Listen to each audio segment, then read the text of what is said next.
Train चक तले रही युवक जनक 250 किलोमीटर यात्रा करले। आसंतु जानिबा एहार सर्विसेस खबर विषय। मध्य प्रदेश जबलपुर एक आश्चर्यजनक भिडियो सामना को आसी। एही भिडियो रे दाबी करा जाउथिला कि युवक जनक ट्रेन चक तले रही 250 किलोमीटर यात्रा करथिले। एही भिडियो 24 डिसेम्बर बोली कहा जाउछि। सोशल मीडिया रे एहा भाइराल हेबा परे वर्तमान रेलबाई ए संपर्क रे एक विवृत्ति देइछि। रेल मंत्रालय एही भिडियो को विभ्रांतिकर बोली कहिछि।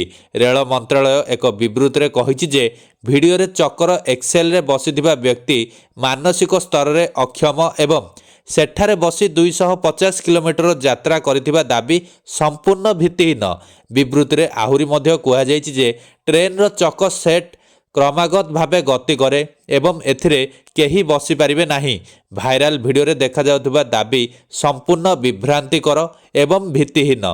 ट्रेन रो रोलिंग स्टॉक ओ अंडर कैरेज रो नियमित जांच समय वागन विभाग रो कर्मचारी माने कोच तले अस्वाभाविक गतिविधि को लक्ष्य करथिले।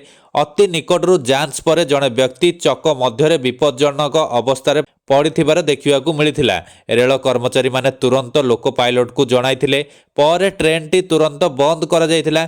युवकों तांकर लुचि रहिथिबा स्थानरू बाहरକୁ आसिबाकू कुहा जायथिला। पर तांकू पचरा उचरा पई रेल सुरक्षा बल तथा आरपीएफ को हस्तांतर करा जायथिला। तेबे आरपीएफ अधिकारी माने जानिबाकू पाइथिले जे उक्त व्यक्ति मानसिक स्तर रे सुस्थ थिबा परि देखा जाउ नाहांती।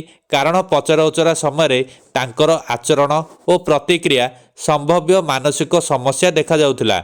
आरपीएफ जबलपुर रे व्यक्तिर परिचय एवं एपरी परिस्थिति केमिति हैला जानिबा पई विस्तृत अनुसंधान करा जाउछि।